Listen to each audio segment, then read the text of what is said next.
বড় বিপদ, আকাশ পরিমাণ বিপদ, পাহাড় পরিমাণ বিপদ। বাহ্যিকভাবে ওই বিপদ থেকে মুক্তির কোনো পথ খুঁজে পাচ্ছেন না। চারটা আমলের কথা বলবো, চারটা আমল যদি করতে পারি আল্লাহ পাক রব্বুল আলামিন এই চার আমলের বরকতে আপনাকে যত বড় বিপদ হোক না কেন ওই বিপদ থেকে মুক্তির পথ আপনাকে দেখিয়ে দিবেন। চার আমলের মধ্যে এক নাম্বার আমল হলো ইস্তিগফার। এক নাম্বার আমল কি? ইস্তিগফার। যে কোনো সময় বিপদে পড়লে আল্লাহর কাছে ইস্তিগফার করব, আল্লাহর কাছে মাপ চাবো, গুনাহ থেকে মাপ চাবো। আল্লাহ পাক রব্বুল আলামিন পুরা কোরআনে যদি আপনি দেখেন বারবার মানুষকে সম্বোধন করে বলেন আনিস্তাগফিরু রাব্বাকুম, ও দুনিয়ার মানুষ তোমরা তোমাদের রবের কাছে ক্ষমা চাও, বারবার ক্ষমা চাও। ইন্নাহু কানা গফফারা, কারণ আল্লাহ পাক রব্বুল আলামিন বড় ক্ষমাশীল। মানুষের কাছে চাইলে মানুষ নারাজ হয়ে যায়। মানুষের চরিত্র, মানুষের কাছে যত চাবেন মানুষ নারাজ হয়ে যায়। আর আল্লাহ পাক রব্বুল আলামিনের কাছে যত বেশি মানুষ চায় আল্লাহ পাক রব্বুল আলামিন বান্দার উপরে তত বেশি খুশি হয়ে যায়।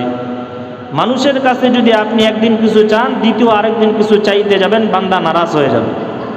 কিন্তু আল্লাহর চরিত্র হলো আল্লাহর কাছে যত না চাবেন আল্লাহ তত নারাজ, আল্লাহর কাছে চাবেন আল্লাহ খুশি।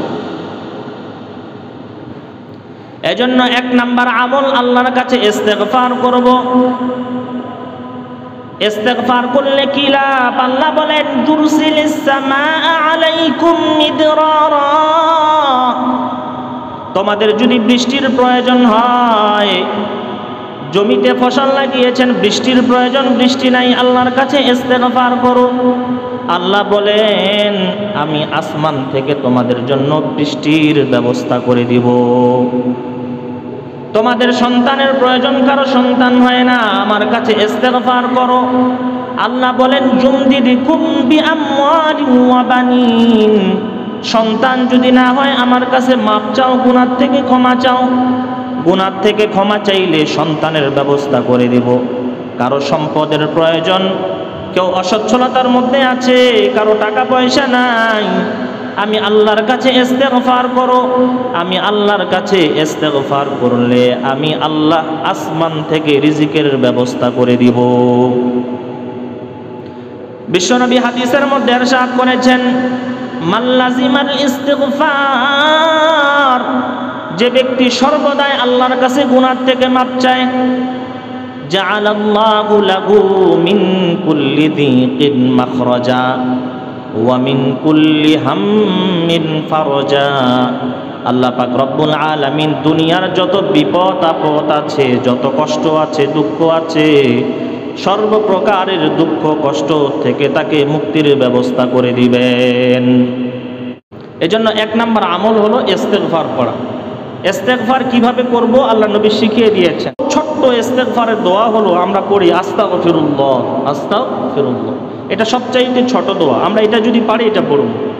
কিন্তু বিশ্বনবী হাদিসের মধ্যে শিখিয়ে দিয়েছেন, বিশ্বনবীর সাহাবী আব্দুল্লাহ ইবনে মাসউদ থেকে বর্ণিত, উনি বলেন বিশ্বনবী হাদিসের মধ্যে ইরশাদ করেছেন যে ব্যক্তি আল্লাহর কাছে দোয়া করবে, আল্লাহর কাছে মাপ চাইবে, আস্তাগফিরুল্লাহাল্লাযী লা ইলাহা ইল্লা হুয়াল হাইয়্যুল কাইয়্যুম ওয়া আতুবু ইলাইহি, এই দোয়া বলে যে ব্যক্তি আল্লাহর কাছে মাপ চাইবে, গুফিরাত যুনুবুহু, আল্লাহ তাআলা তার জীবনের সব গুনাহ খাতাগুলো মাফ করে দিবেন। দুই নাম্বার আমল হলো দোয়া ইউনুসের আমল বেশি বেশি করা। কি করা? দোয়া ইউনুস আপনাদের সকলের মুখস্থ আছে, ছোট্ট বাচ্চা থেকে শুরু করে কেউ কিছু পারুক না পারুক এই দোয়া সকলেরই মুখস্থ আছে। লা ইলাহা ইল্লা আনতা সুবহানাকা ইন্নী কুনতু মিনাজ জালিমিন, এই দোয়াটা বেশি বেশি পড়া। যখনই আপনার সামনে কোনো বিপদ আসবে, পেরেশানি আসবে, কোনো টেনশন হবে, দুনিয়াবি টেনশন, আপনি এই দোয়াটা বেশি বেশি পড়বেন, দেখবেন যে অল্প কিছু সময়ের মধ্যে আল্লাহ পাক আপনার বিপদকে উঠিয়ে নেবেন। এটা আমার কথা না, এটা আল্লাহর ওয়াদা, এটা আল্লাহর কথা। কেন কথায় বলেছেন? আপনারা সকলেই জানেন ইউনুস আলাইহিস সালাম মাছের পেটে গিয়েছিলেন। অনেক লম্বা ঘটনা, যদি বলতে যাই সময় শেষ হয়ে যাবে। ইউনুস আলাইহিস সালাম সমুদ্রে নৌকায় উঠছেন, তো কোন একটা ঘটনা ঘটছে, ওনাকে নৌকার থেকে ফেলে দেওয়া হয়েছে। নৌকার থেকে ফেলে দেওয়ার পর আল্লাহ পাকের হুকুমে সমুদ্রের মধ্যে একটি মাছ ইউনুস আলাইহিস সালামকে খেয়ে নিয়েছে। আল্লাহ পাক রব্বুল আলামিন মাছকে জানায়া দেয়, ও মাছ, তোমার পেটে ইউনুসকে আমি দিয়েছি, এটা তোমার খাদ্য হিসাবে তোমার পেটে দেই নাই, তুমি এর হেফাজত করবা। দুনিয়ার মধ্যে যদি কোনো মাছ কাউকে খেয়ে ফেলে, আর বাঁচবে? একদিন, 2 দিন, 3 দিন থাকলে ও তো আর থাকবে না। এই ইউনুস আলাইহিস সালাম মাছের পেটে কতদিন ছিল? ইতিহাসের মধ্যে, হাদিসের মধ্যে ইতিহাসবিদরা বিভিন্ন ব্যাখ্যা করেছেন। কেউ বলেছেন 1 দিন ছিল, কেউ বলেছেন 3 দিন মাছের পেটে ছিল, কেউ বলেছেন 10 দিন, কেউ বলেছেন 20 দিন ছিল মাছের পেটে, এবং সর্বোচ্চ যে একটি বর্ণনায় আসছে প্রায় 40 দিন এই মাছের পেটে ছিলেন ইউনুস আলাইহিস সালাম। আল্লাহ পাক রব্বুল আলামিন কুরআনুল কারীমের মধ্যে বলেন, ইউনুস আলাইহিস সালাম যখন মাছের পেটে গেলেন, দুনিয়ার মধ্যে এর চাইতে বড় বিপদ আর কিছুই হতে পারে না। আল্লাহ বললেন অন্ধকার, একটা হলো রাতের অন্ধকার, গভীর রাত্রি হয়ে গেছে। 2 নাম্বার একটা হলো সমুদ্রের অন্ধকার, সমুদ্রের নিচে গেলে কি আর কিছু দেখা যাবে নাকি? একটা তো গভীর রাত, কিছুই দেখা যায় না। 2 নাম্বার সমুদ্রের গভীরে, 2 একটা অন্ধকার। 3 নাম্বার কি? মাছের পেটে গেছে, মাছের পেটে আলো আছে নাকি? তাহলে একই সাথে 3টা অন্ধকার। ইউনুস আলাইহিস সালাম মাছের পেটে যাওয়ার পর এই মহা বিপদের সম্মুখীন হয়েছেন। ইউনুস আলাইহিস সালাম মাছের পেটে যাওয়ার পরে দোয়া শুরু করে দিলেন, লা ইলাহা ইল্লা আনতা সুবহানাকা ইন্নী কুনতু মিনাজ জালিমিন। এই দোয়াটা বারবার পড়া শুরু করলেন। আল্লাহ বলেন ফাস্তাজাবনা লাহ, ইউনুস আলাইহিস সালাম যখন এই দোয়া করলো, আমি তিনার দোয়াটাকে কবুল করলাম। ওয়ানাজ্জাইনাহু মিনাল গাম্মি, আমি ইউনুস আলাইহিস সালামকে এই দোয়ার বরকতে এই মহা বিপদ থেকে মুক্তির ব্যবস্থা করে দিলাম। শুধু তাই নয়, ওয়াকাযালিকা নুজিল মুমিনিন, পৃথিবীর যত মুমিন বান্দারা আছে, কোন মুমিন বান্দা যদি এই দোয়ার আমল বেশি বেশি করে, ইউনুস আলাইহিস সালামকে যেমন ভাবে আমি বিপদ থেকে মুক্তির ব্যবস্থা করে দিয়েছি, ইউনুস আলাইহিস সালামের মতো কোনো মুমিন বান্দাও যদি বিপদের সম্মুখীন হয় আর এই দোয়ার আমল যদি জারি রাখে, এই দোয়ার বরকতে আমি তাকেও বিপদ থেকে মুক্তির ব্যবস্থা করে দিব। 3 নাম্বার আমল কি? 3 নাম্বার আমল হলো বেশি বেশি দুরূদ পড়া। কি পড়া? দুরূদ পড়া। আল্লাহর নবীর উপরে বেশি বেশি দুরূদ পড়া। বিশ্বনবী বলেন, কোন ব্যক্তি যদি আমার উপরে একবার দুরূদ পড়ে, আল্লাহ পাক রব্বুল আলামিনের পক্ষ থেকে 3টা সুসংবাদ আসছে। কয়টা সুসংবাদ? 3টা সুসংবাদ। কোন ব্যক্তি যদি আমার উপরে একবার দুরূদ পড়ে, সাল্লাল্লাহু আলাইহি আশারা সালাওয়াত, আল্লাহ পাক রব্বুল আলামিন সাথে সাথে ওই বান্দার উপরে 10টা রহমত নাজিল করেন। আপনি নবীর উপরে একবার দুরূদ পড়বেন, আল্লাহ পাক আপনার উপরে 10টা রহমত মানে শান্তি বর্ষণ করবেন। আচ্ছা বলেন তো, কোনো মানুষের উপরে যদি আল্লাহ শান্তি বর্ষণ করে, তাহলে তার উপরে কোনো বিপদ থাকতে পারে? কোনো ব্যক্তি যদি শান্তিতে থাকে, তার মানে কি তার জীবনে কোনো বিপদ, মুসিবত, পেরেশানি থাকতে পারে না। শুধু তাই নয়, ওয়া গফিরাত লাহু আশারু খাতিয়াত, আল্লাহ পাক তার জীবন থেকে 10টা গুনাহ খাতাকে মাফ করে দেন। একবার দুরূদ পড়লে 10টা রহমত, আর মাফ কয়টা গুনাহ? 10 গুনাহ। ওয়া রুফিআত লাহু আশারু দারাজাত, এবং আল্লাহ পাক তার মর্যাদাকে আরো 10 গুণ পর্যন্ত বাড়িয়ে দেন। কোন ব্যক্তি যদি একবার নবীর উপরে দুরূদ পড়ে, 10টা রহমত নাজিল হয় এবং 10টা গুনাহ মাফ হয়, আবার তার মর্যাদা আল্লাহর কাছে যা ছিল এর চাইতে 10 গুণ আরো বেশি বেড়ে যায়। এজন্য বেশি বেশি দুরূদ পড়ব। সবচাইতে ছোট দুরূদ কি? সাল্লাল্লাহু আলাইহি ওয়াসাল্লাম, সাল্লাল্লাহু আলাইহি ওয়াসাল্লাম। এজন্য এই দুরূদটা পড়তে পারবো না আমরা? নবী বলেন আমার উপরে বেশি বেশি দুরূদ পড়ো। কেন? বেশি বেশি দুরূদ পড়লে কি হবে? নবী বলেন ইদান তুকফা হাম্মুকা, তোমার যত পেরেশানি আছে সব পেরেশানি দূর করে দেওয়া হবে। ওয়ায়ুগফারু লাকা যামবুকা, তোমার যত গুনাহ আছে সব গুনাহ মাফ করে দেওয়া হবে। এজন্য 3 নাম্বার আমল, বিপদে পড়লে নবীর উপরে দরুদ পড়ব। 4 নাম্বার আমল সলাতুল হাজতের নামাজ পড়া।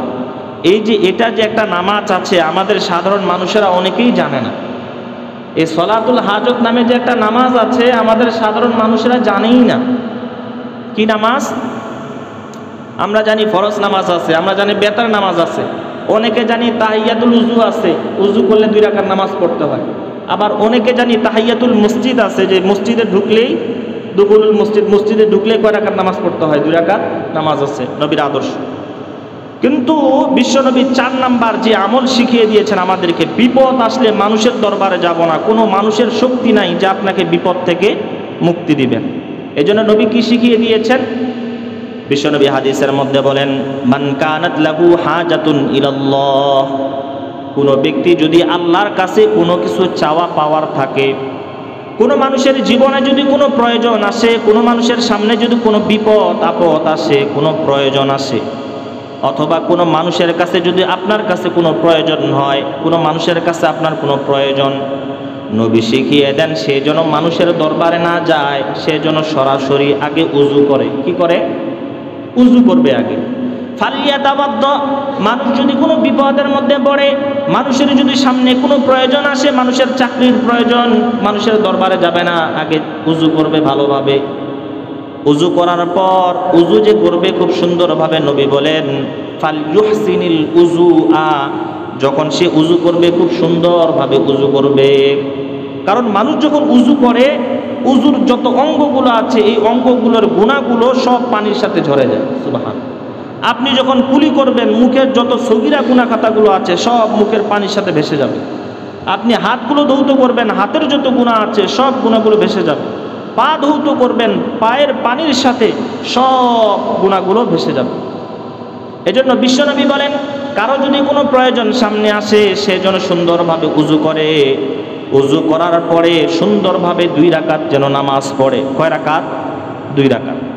আল্লাহর সামনে সেই প্রয়োজন, যে বিপদকে লক্ষ্য করে, যে প্রয়োজনকে সামনে রেখে, যে প্রয়োজন তার সামনে আসছে, ওই প্রয়োজনকে সামনে রেখে 2 রাকাত নামাজ পড়বে।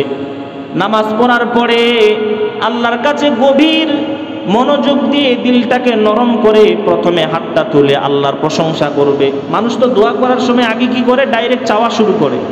যে কোনো দরবারে গেলে আগে কি করতে হয়? মানুষের দরবারে যদি যান, কারো বড় উচ্চপদস্থ ব্যক্তি দরবারে, আগে কিছু প্রশংসা করতে হয়, হয় কি না? এটা দুনিয়ার নিজাম। ঠিক আল্লাহর কাছে যখন হাত তুলবো, সর্বপ্রথম তার আগে কি করতে হবে? প্রশংসা। আগে আল্লাহর প্রশংসা। নবী বলেন সে যেন আল্লাহর প্রশংসা আগে করে। আল্লাহর প্রশংসা করার পর দ্বিতীয় পর্যায়ে নবীর উপরে দরুদ পড়বে। নবীর উপরে দরুদ পড়ার পর তার মনের যত চাহিদা, মনের যত কামনা বাসনা, মনের যত আশা, সবগুলো আল্লাহর কাছে খুলে বলবে। এই 2 রাকাত নামাজ পড়ে যদি কোনো ব্যক্তি আল্লাহর কাছে চাইতে পারে, আল্লাহ পাক রব্বুল আলামিন তার মনের সব আশাগুলোকে কবুল করে নিবেন। এইটার নামই হলো সলাতুল হাজত। মানে মানুষের প্রয়োজন হলে নবী 2 রাকাত নামাজ পড়তে বলেছেন। এই নামাজের নির্দিষ্ট কোনো সিস্টেম নাই। আপনি যেভাবে 2 রাকাত নামাজ আমরা পড়ি সাধারণত, এইভাবেই 2 রাকাত নামাজ পড়ে আল্লাহর কাছে দোয়া করবেন। সর্বশেষ একটা আমল, একটা বিশেষ দোয়া আছে। এই দোয়াটা ইনশাল্লাহ আমি সামনের সপ্তাহে ইনশাল্লাহ যদি সময় থাকে বলবো। আল্লাহর নবী একটা দোয়া শিখিয়ে দিয়েছেন যে এই দোয়া পড়ে যদি কোনো ব্যক্তি আল্লাহর কাছে দোয়া করে, ওর দোয়া ফিরিয়ে দেওয়া হয়।